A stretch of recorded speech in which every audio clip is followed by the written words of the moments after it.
Yes, everybody, Russell the West Ham Network. Hope you are all safe and well. Happy Thursday, my friend. Happy Thursday, the 25th of September. Very special day in the Budden House. Thank you very much for your birthday wishes. Is it my birthday today? Is it my birthday today? What would have given that away? Yes, it is indeed. 40-something years ago, I entered the world. And we've got a birthday edition of Brothers in Crossed Arms. That'll be this afternoon at lunchtime. An hour-long edition talking about some of the things that we don't see at West Ham anymore. Some hilarious ones. There are some really funny ones, all from a bygone era at the Upton Park, which you sadly don't get at London Stadium anymore now, including the clown. Who remembers the clown? We're going to talk about that more later on. So hopefully you join me and Simon and Tom for a birthday edition with a lovely game as always. As always, we like to do a game. But I'm giving you your morning headlines. I want to talk about something specific, and I want to talk about the board. There's something unusual to talk about, but some interesting developments. Is that the right word? We spoke about on see you next Tuesday. And basically, we spoke about Daniel Kretinsky, how he was being sort of given the names that West Ham were looking at potentially bringing in to replace Graham Potter, and there was we don't know how much of a say he has in it, but obviously he, as the second high shareholder in the company, you would assume there would be some say, probably more say than the gold shares, for example. And obviously we spoke about potentially how not just one but a couple of interested parties in the Davy Gold shares, or the Gold family shares, are coming up out of the woodwork. But according to Claret and Hugh, last evening, they learnt that West Ham shareholder Trip Smith flew over last week and was involved with meetings in the club. This coincides really with, I think, obviously the whole thing around Graham Potter, but also the investment as well. We know that a number of parties were showed round Rush Green, and it also coincided with Daniel Kretinsky also being in the country. Is it a coincidence they were all in the country at the same time? I don't think so. Meaning all the West Ham board, in theory, were in the UK together for first time for a long time, really. At this stage, they didn't give any further details in terms of the reasoning why, or the coincidence why potentially, but it's impossible to say with any certainty whether it was a firefighting mission, particularly with all the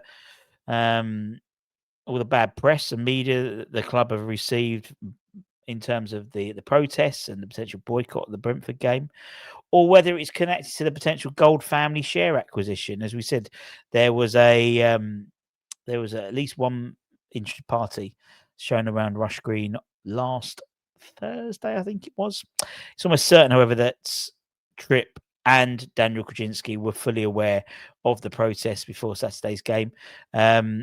But there wasn't any confirmation really whether either attended the game against Crystal Palace. That said, their presence in the UK as such a critical moment in time in terms of not only in the dugout but in the board, it does feel there is a sense of significance around them all being in the country at the same time.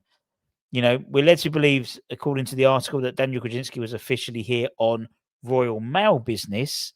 But as I said, he's also been involved in the decision-making in terms of Graham Potter's potential successor. And we're led to believe he is in favour of a Marco Silva, same as David Sullivan is. But I don't think that will happen now. Might happen in the summer, might happen now. We know Daniel's got a 27% share, 27% shareholding at West Ham. We also know Trip Smith, he owns 8% of the Hammers shareholding, and he has very much had the task, if that's the right word, of trying to secure potential investment in America and Canada. Obviously, he's American. He's had a history of brokering deals and creating hedge funds and working on acquisitions. So you would, if we're looking at the current ownership in terms of who would take maybe the gold shares or potentially could look at putting together a consortium for a takeover, Tripp Smith is the most likely candidate. That's what he's done for a job in terms of creating hedge funds, in terms of, as I said, putting together consortiums, brokering deals. And as I said, I don't think there's a coincidence that our new shirt sponsor is American as well. And the shirt manufacturer is American, and possibly our new shirt front of shirt sponsor. I wouldn't be surprised if that was an American brand. Although saying that, there were, I think it was 𝗣𝗛𝗘 mentioned that Revolut were potentially interested in signing a deal, and the club seeing that as a complete sort of 360 from previously having betting companies, having a financial company, which is kind of the other way. Rather than spending the money, you're saving it. I can understand that. Although I do believe that any front of shirt sponsor would be heavily incentivized to take the naming and the stadium rights as well. But it is interesting. Is it a panic in the box? Not panic in the disco, panic in the ballroom. There's no doubt there has been effects or rippling effects of the petition, of the protests, of the media sentiment very much changing from that being a pro board one to that being one almost aligning with the fans now. Obviously, the likes of Gary, Killingdon, you've had Dan, have spoken very prominently on Sky Sports, TalkSport, things like that. You've got Roshane, you've got people like that, Henry Winter, Roger Cross, all like prominent journalists who are very much, even Jacob Steinberg as well, coming with almost a fan first perspective rather than necessarily from the ball perspective. So maybe the tides are changing there in terms of the boardroom, in terms of it's, as I said, is it a coincidence that this has all come to a head, so to speak, with all the ball being in the UK at the same time? I don't think so. It's too much of a coincidence. So let's see what happens. We can only speculate. Obviously, we've spoken about a number of managers who are interested in the job, who have been put forward as possible names for the job. We speak about that a little bit later on at lunchtime with the Brothers in Crossed Arms episode. And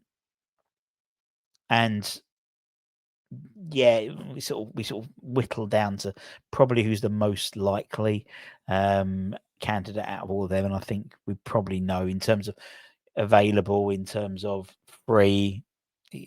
For me, it does look like Nuno is probably the best of a bad bunch, but then there needs to be a sort of a autopsy of why we've got a bad bunch in front of us. Why haven't we got a lot of exciting young managers, exciting project manager? Although Tom sort of says that what is a project manager anymore now? He sort of made a point saying the average tenure of a Premier League manager is about 18 months now. You very rarely get managers having 4 or 5 years in charge. To be fair, someone like David Moyes is a bit of an anomaly at West Ham, really, in recent times. Not in history, but in recent times. And maybe that isn't just West Ham in terms of that quick change of manager. It's indicative of the modern game. They have to get results. They have to be in the Premier League in order to survive as clubs. So naturally, it would mean that if it's not working, we haven't got time to. We need to keep it going. We need to make sure we stay up and things like that. So yeah, interesting. But anyway, let me know what you think in the comments below. As I said, if you are new around here, don't forget to like, don't forget to comment, don't forget to share. Don't forget to wish me a happy birthday. I'm joking. But what you can do, if you've got the availability to do it, because Tom Simon didn't have it on their phones, where you've got the where's my phone? Where you've got, if you're watching on your mobile, if you see you got sort of the title and you have the share, underneath you have a comment. If you've got 2 dots on the right hand side, if you swipe across, you might see. I wonder if I can show you it. Let's try and show you it. Let's get something from. Yeah, there we go. There we go. It's Holly's one. Right. So, okay, if you swipe across, no, other way, no, well, idiot. Swipe across. You've got a thing which is hype, and if you click on that, you can hype. You can big up the video. Yeah, you can do it for 3 videos each week, but if you can do it for this one, I'd be grateful. It's a little birthday present. Little birthday present. Give it a like. Give it a comment. Give it a share. Put a little birthday cake emoji in the comments. All helps with channel integration and channel engagement. And join me and Tom and Simon later on for our Brothers in Arms episode 4. The best one yet, in my humble opinion. Anyway, take care, everyone. Stay safe, stay warm, stay humble, keep the faith. And I'll see you later, potatoes. Much love. Bye. Bye.